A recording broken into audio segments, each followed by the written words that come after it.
Salam hər kəsə. Ümid edirəm sizdə hər şey yaxşıdır. Məndə növbəti video çəkmək həvəsi gəldi. Çünki keçən dəfə video çəkəndən sonra məlum oldu ki, mikrofonun batareykası gedib yarısından sonra və səsim gəlmirdi. Ona görə də onu yerləşdirə bilmədim.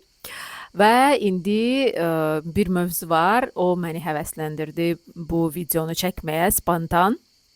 Seçimlər haqqında demək istəyirdim. Biz seçim edəndə hansı hisslər keçirdirik? Necə olur ki, bizə seçim etmək çətin gəlir?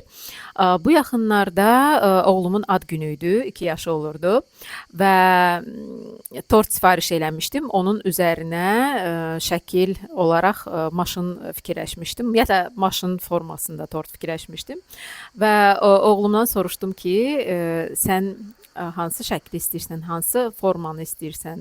Maşın şəkli yoxsa nə? O da dedi ki, heç mən ona variant vermədən dedi ki, moto, yəni motosikl şəkli istəyirəm. Mən də dedim ki, tamam.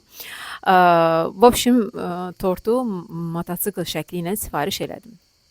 Və bunu eşidəndə mənim yaxınlarım mənə dedi ki, sən niyə uşağa elə seçim verirsən ki, o hələ nə qanır ki? Bu məni düşündürdü elə məhz bu videonu çəkməyə. Həqiqətən də bizim seçim etmə hüququmuzun belə deyək də yaranması yavaş-yavaş 2 yaşından sonra başlayır. Yəni mən qlobal seçimlərdən demirəm təbii ki, ananı çox istəyirsən yoxsa atanı çox istəyirsən və yaxud da ki bu evə alaq, hara köçək. Təbii ki, kiçik seçimlərdən söhbət gedir. Çünki uşaq sərhədlərini yoxlamağa başlayır və nə olar, nə olmaz, nəyə hüququ var, nəyi seçə bilər və həqiqətən də istəyirəmlər daha artmağa başlayır və təbii ki, o yaşda yavaş-yavaş ona seçim hüququ verəndə o artıq içində yavaş-yavaş formalaşmağa başlayır ki, hə, mənim seçim hüququm var, nəyisə özüm seçməyə. Təbii ki, orada məsəl üçün valideyn seçə bilər 2 rəng və o 2 rəngdən isə ona seçim verə bilər ki, hə, tutalım qırmızını seçirsən, yoxsa narıncını seçirsən və o artıq o kiçik seçimi artıq özünə buraxa bilər. Və yaxud da səhər yeməyinə nə istəyirsən, yumurta yoxsa kaşa? Yəni valideyn özü bilir ki, mən ikisini eləyə bilərəm, ikisinə imkan var, şərait var. Artıq o ikisindən də seçimini ona verir. Bu hər iki tərəfə belə deyək də həm valideynin imkanlarına əsasəndir, həm də uşağa artıq onun nə cürsə seçim hüququ yavaş-yavaş içində formalaşır. Və təbii ki, bu böyüdükcə, yaş artdıqca başqa daha ciddi seçimlərə çevrilə bilər. Yəni dostlar seçiminə, məşğul olduğu sahə seçiminə və s. və ilaxır. İndi mən bu yaş getdikcə seçimlər, hansı seçimlər etdiyindən danışmayacağam. Mənim demək istədiyim bu baş verməyəndə nə olur? Biz fiziki olaraq inkişaf edirik. Fiziki ilə bərabər də psixoloji olaraq da inkişaf edirik. Ancaq biz psixoloji olaraq bəzi şeylər baş verməyəndə, bizim psixikamızın həmən dövründə o belə deyək də inkişaf etməli olan şeylər inkişaf etməyəndə orada psixika ilişib qala bilər. Məsəl üçün əgər valideynlər hər seçiminə uşağın hər seçimini onlar edirdilərsə, ümumiyyətlə uşaq hiss edirdi ki, onun heç bir seçimi yoxdur ailədə, onun heç bir söz haqqı yoxdur, onun heç bir seçim hüququ yoxdur, hətta öz geyimini seçməyə belə. Onda belə bir çarəsizlik hissi formalaşa bilər və bu çarəsizlik hissi xroniki hala keçə bilər. Bu yetişkin yaşda özünü necə göstərə bilər?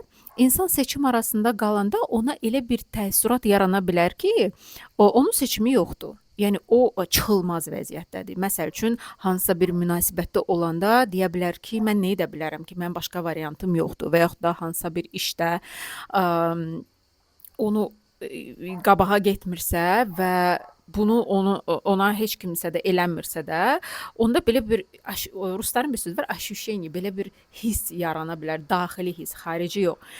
Ki mənim başqa seçimim yoxdur. Yəni mən nə edə bilərəm ki, vəziyyət belədir.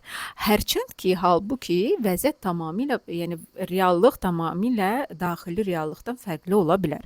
Yəni bu daxili çarəsizlik, daxili çıxılmazlıq hissi, hansı ki uşaqlıqdan ondan bəri onunla gəlir, yetişkin yaşında da ondan davam eləyə bilər və bunu həqiqi qəbul eləyə bilər daxili olaraq və yaxud da O qədər onun əvəzinə seçimlər ediblər ki, belə insanlar hansısa bir önəmli seçim qarşısında qalanda, hətta ki, önəmli seçim olmasın, özlərinə nəsə seçim etmək lazım olanda, hətta paltar seçimində belə belə insanlar şəklini çəkib nə podruqalarına göndərə bilər və yaxud da başqalarına göndərə. Baxın, görün hansını seçim, bunu yoxsa bunu sizcə və saatlarla qarşısında qala bilər bir şeyin ki, bunu seçim yoxsa yox, nə bilim uşağından soruşa bilər, yoldaşından soruşa bilər, podruqalarından soruşa bilər.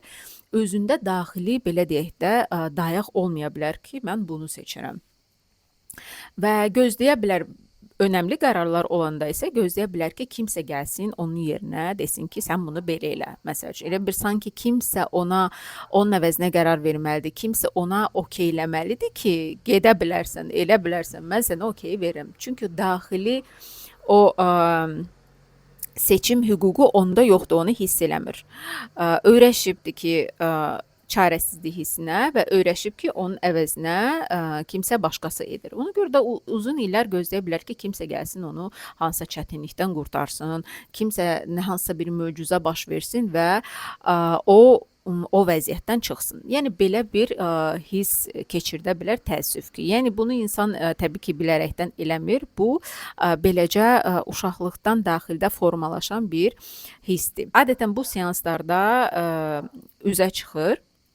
Yəni insanın reallığını götürsək, deyəndə ki, sənin başqa bir yox da deyə bilərsən, məsəl üçün, gedə də bilərsən və yaxud da insan unutub qala bilər. Bu adətən nədən irəli gəlir? Əslində insan niyə görə çıxılmaz hiss edir? Ona görə yox ki, onun seçimi yoxdur. Ona görə ki, əgər o seçimi eləsə, onda hansısa bir hisslə qarşılaşır. Məsəl üçün, əgər desə ki, tutalım ki, ondan nəyisə etmək xahiş edirlər və yaxud da istəyirlər, amma onu istəmir. Seçim hüququ var ki, yox desin.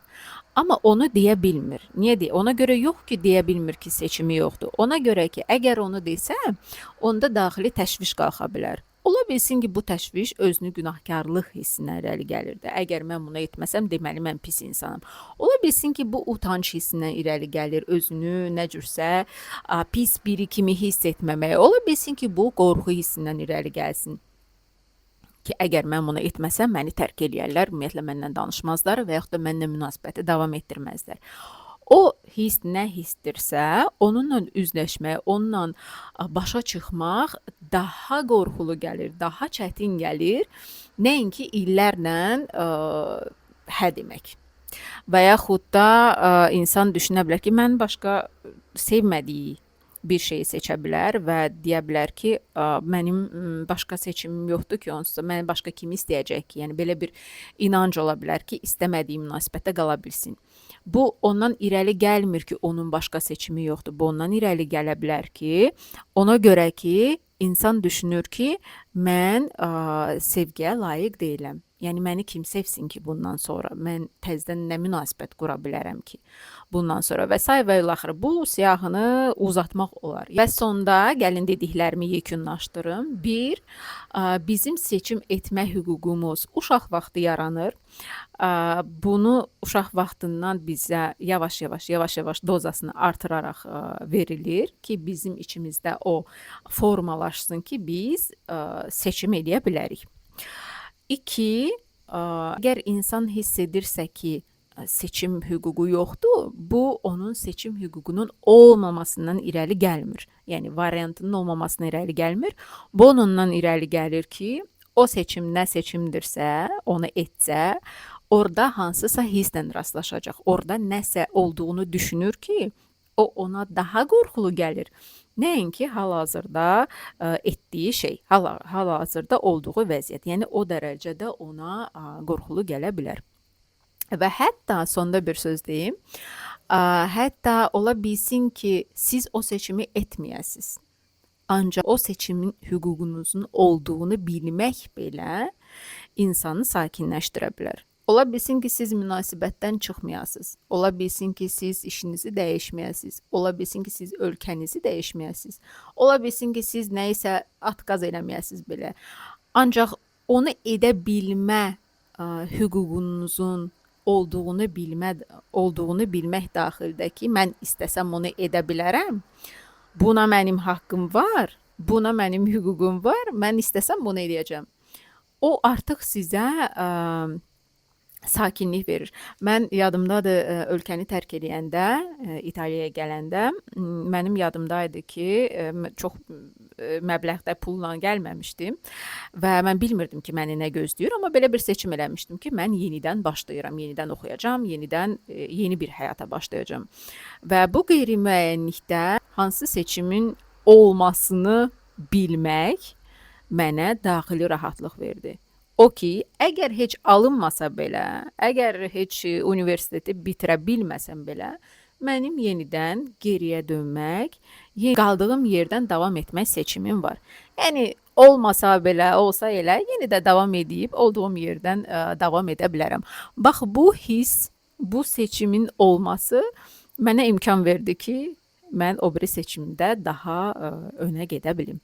Ona görə də istərdim bu barədə düşünəsiz, seçimləriniz haqqında düşünəsiz. Əgər daxildə narahatçılıq yaşayırsınızsa, çarəsizlik hissi yaşayırsınızsa, seçimlə bağlı get-gəl edirsinizsə, bu barədə seanslarda araşdıra bilərik. Sizi limitləyir, hansı hisslə üzləşməkdən çəkinirsiniz. Əsl səsinizi eşitməyə mən sizə kömək ola bilərəm. Seanslar haqqında isə ətraflı Instagram səhifəsindən öyrənə bilərsiniz. Hələlik isə hələlik, növbəti videolara qədər.